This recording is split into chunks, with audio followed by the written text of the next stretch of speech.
Connected Medicos channel. This is Shravya presenting the anatomy lecture on abdominal cavity and peritoneum. Abdominal cavity. Abdominal cavity is divided into 9 blocks or 9 compartments. The right hypochondrium, the epigastric region, the right hypochondrium, the epigastric region, the left hypochondrium, the right lumbar, umbilical and left lumbar, the right iliac region, hypogastrium and left iliac region. In this picture, you can see the contents which are included in each compartment. So just remember, from the beginning till the end, it's epigastric region, umbilical region and hypogastrium region.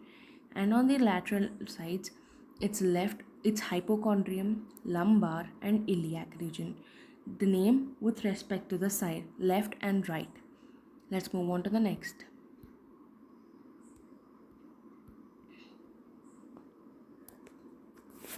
Yes. Now, how is this divided?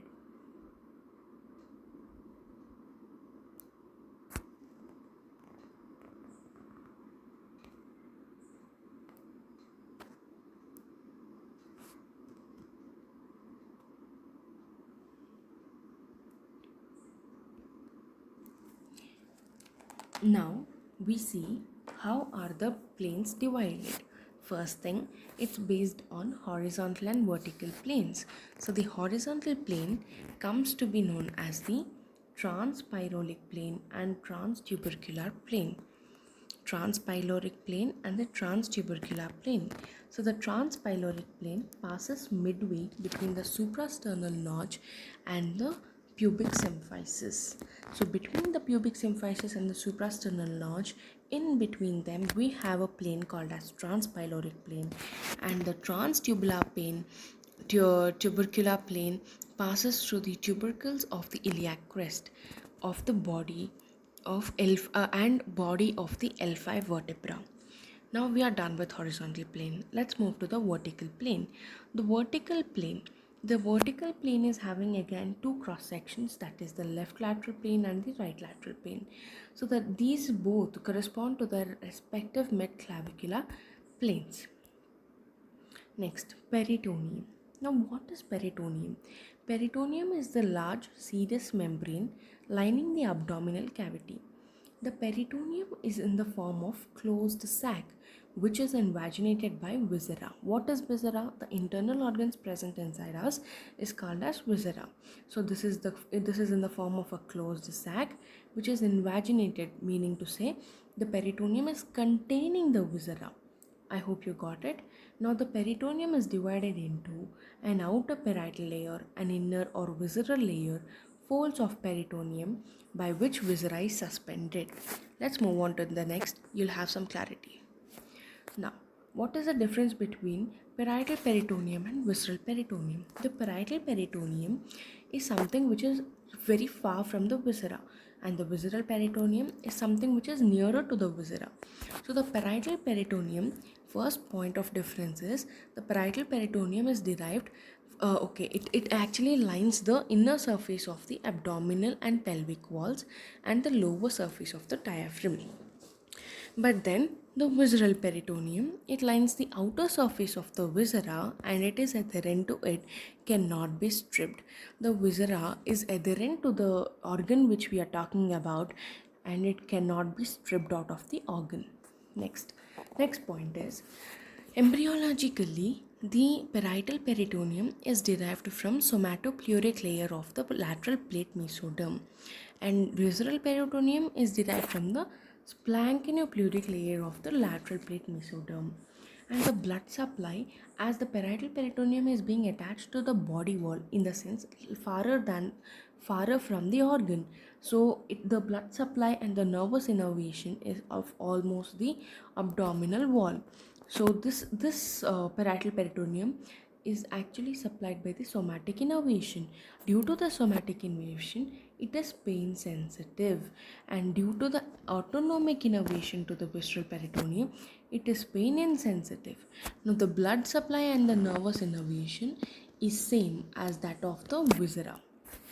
That is, the visceral peritoneum is nearer to the organ, and hence the organ blood supply and nervous innervation is the same for visceral peritoneum.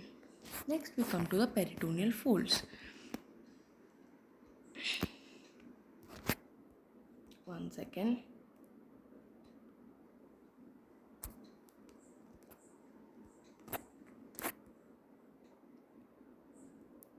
Yeah. Next, we come to the peritoneal folds. The development of the gut is divisible into three parts: the foregut, the midgut, and the hindgut. The foregut is supplied by the celiac artery, the midgut is supplied by the superior mesenteric artery, and the hindgut is supplied by the inferior mesenteric artery. Now, all these arteries are derived from the abdominal aorta. Abdominal aorta. All these arteries are derived from the abdominal aorta. The foregut. Okay, now we see what are the boundaries of these guts. The foregut extends from the esophagus till the upper part of the duodenum. The midgut from rest of the duodenum to the right 2/3 of the transverse colon, right 2/3 of the transverse colon, and hindgut from the right 1/3 of the transverse colon till the proximal part of the rectum. This should be left 1/3 of the transverse colon till the proximal part of the rectum. Yes, now we see what is this all about. What are we having inside our body? Now this is the stomach which you're seeing, and this is the space between the stomach and the posterior abdominal wall. This is the space between the stomach and the anterior abdominal wall. Let's describe it now. So the posterior abdominal wall and the stomach, the gap between them is filled by the dorsal mesogastrium. It is the peritoneal fold. It is filled by the dorsal mesogastrium. Now dorsal mesogastrium is behind the stomach. Now in front of the stomach is called as the ventral mesogastrium. That is also the covering between the, and that is also a peritoneal fold which is between the anterior abdominal wall and the stomach. So between anterior abdominal wall and stomach we are having ventral mesogastrium, and between stomach and the posterior abdominal wall we are having the dorsal mesogastrium. Okay, it is simple. Now what's the complication in this? Let's look further. So here we can see that the foregut is being supplied by celiac artery, midgut is supplied by superior mesenteric artery, and hindgut is being supplied by inferior mesenteric artery. So let's go into the mesogastrium now. Now we talk about ventral mesogastrium first. The ventral mesogastrium ventral is in front of the stomach. Now we are talking about the position in front of the stomach, and what do we have in front of the stomach? We have liver in front of the stomach. This is liver. Now, due to the development of liver, the mesogastrium, the ventral mesogastrium, is again divided into ventral and dorsal. The ventral mesogastrium, due to the development of the liver, is again divided into ventral and dorsal mesogastrium. Ventral and dorsal part of the ventral mesogastrium. Don't get confused. Due to the development of the liver, the ventral mesogastrium is being separated as the ventral part and the dorsal part. Now, what happens with the ventral part?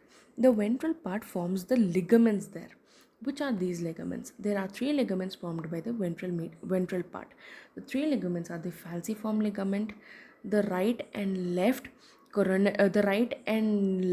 triangular ligaments of the liver, superior and inferior coronary ligaments. Now what is happening with the dorsal part? The dorsal part of the ventral mesogastrium completely forms the lesser sac. We will talk about lesser sac in no time. Next is dorsal mesogastrium. In the same way how we have seen in ventral mesogastrium, in the dorsal mesogastrium, in the sense behind the stomach, we are having spleen. Now, due to the development of spleen, the dorsal mesogastrium is again divided into the ventral part and the dorsal part. Now, ventral part and dorsal part. The behind part, see, caudally, in the sense almost near the distal part of the stomach, that is caudally. So that side we see different ligament, and cranially we see different ligament, and in the near the spleen we see different ligament. We will look at it now. Yes, we have thought about it. Ventral mesogastrium. Ventral mesogastrium, ventral part is falciform ligament, right and left triangular ligament of the liver, superior and inferior coronary ligament. Dorsal part is completely forming the lesser sac.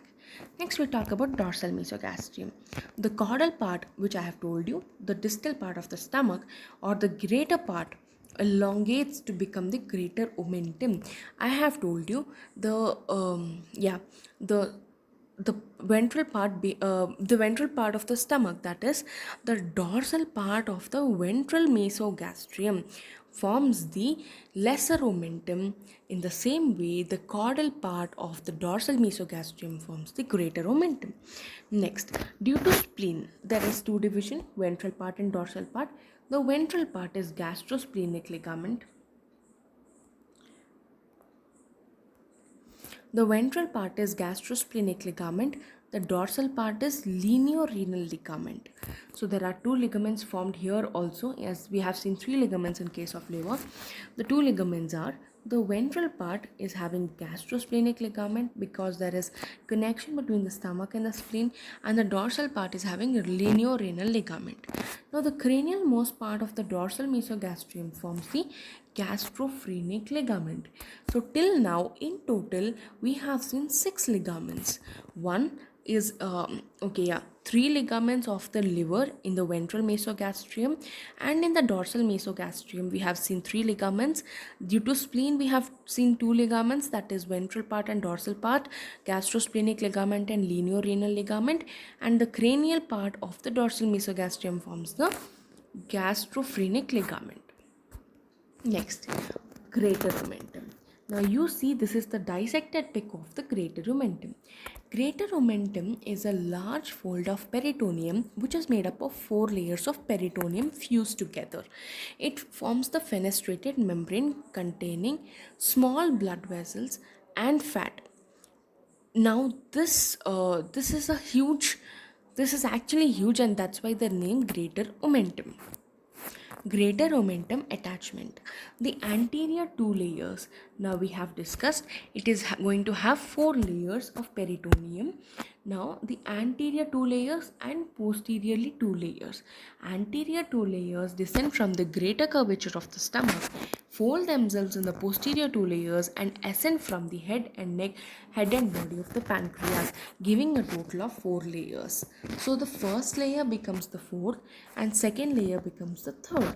The part of the peritoneal cavity as the called the lesser sac is indulged between second and third layer. Now let me explain you this again.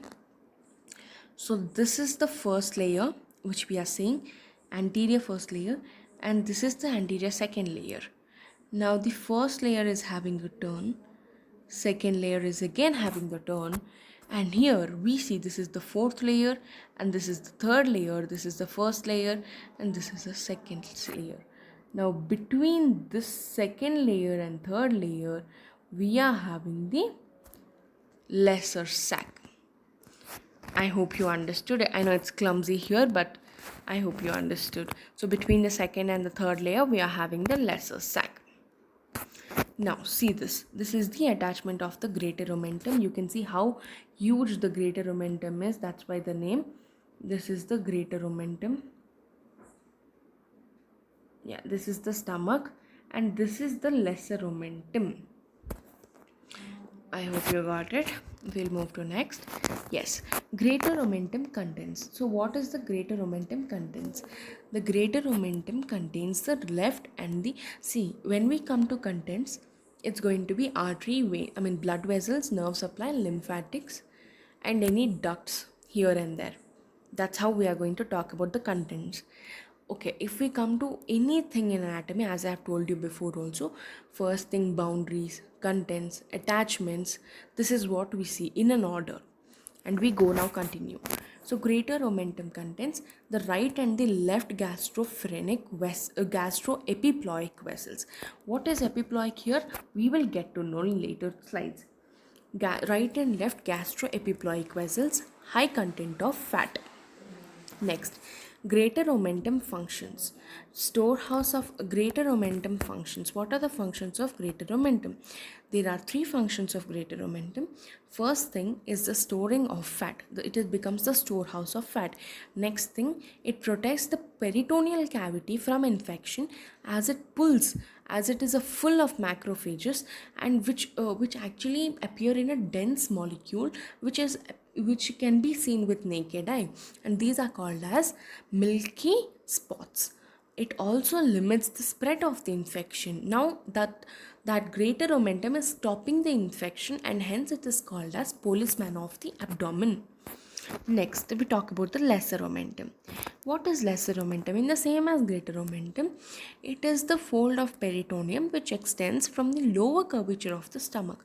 Greater omentum, we have seen, it extends from the greater curvature of the stomach, and lesser omentum extends from the lower curvature of the stomach and upper 2 centimeter of the duodenum.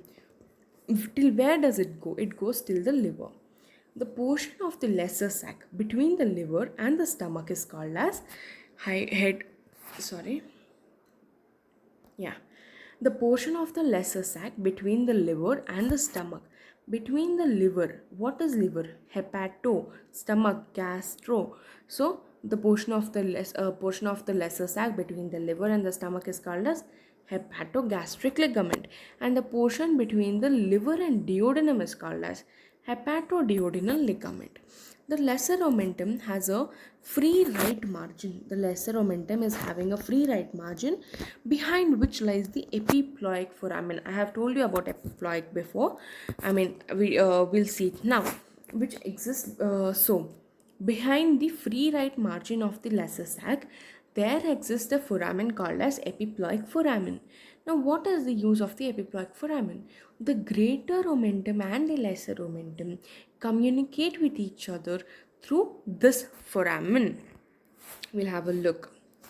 Lesser sac attachments.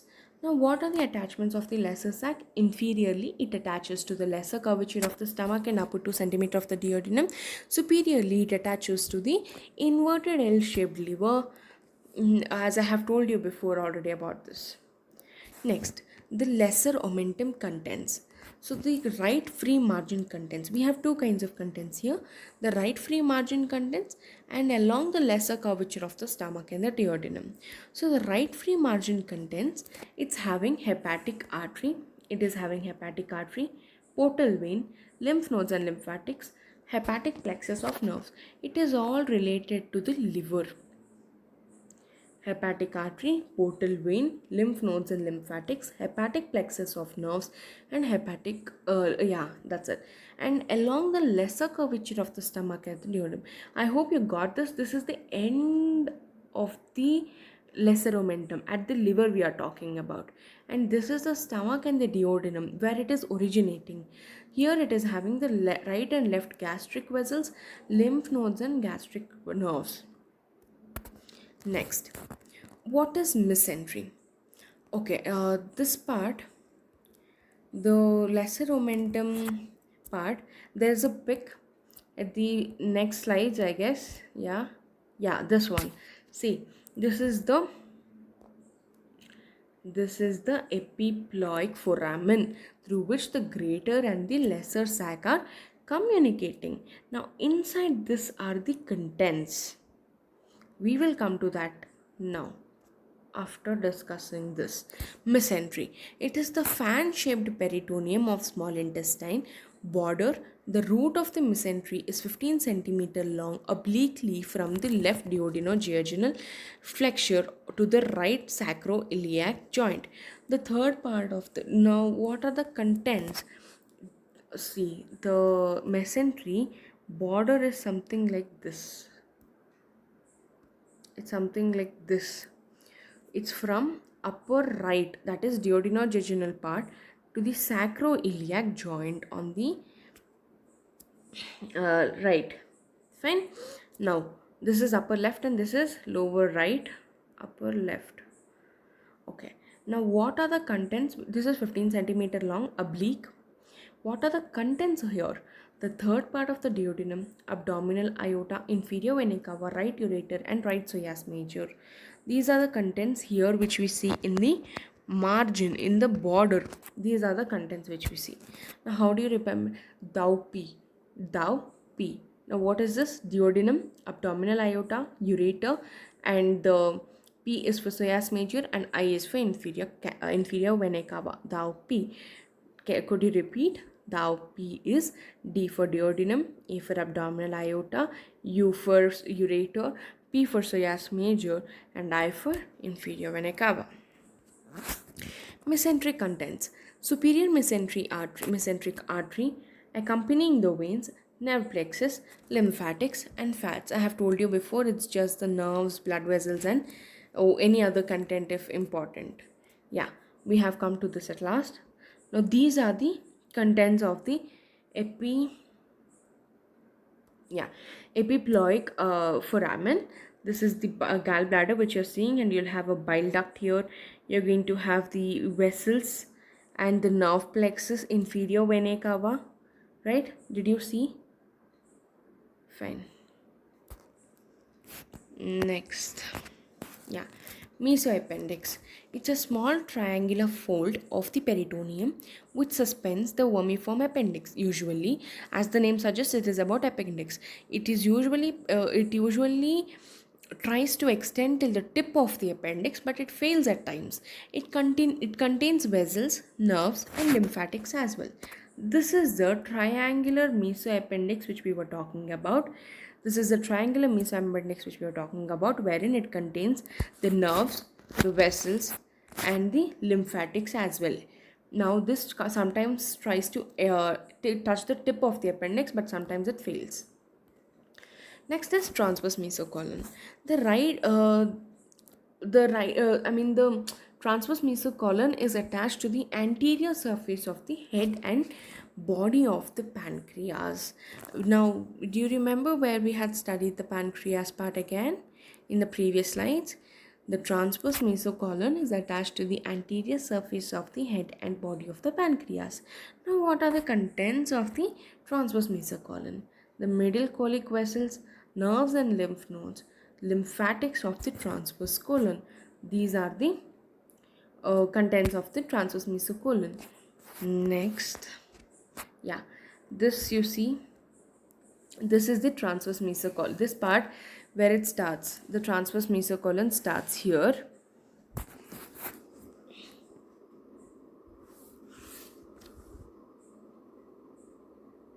It starts like this, as we have seen before already in the different mesentery. Now here also it is oblique. I hope you got it. Yeah. Next is sigmoid mesocolon. Sigmoid mesocolon is triangular and suspended in the sigmoid colon. Its root shape is inverted V. Now I didn't find a correct diagram for this. Now actually this is the okay.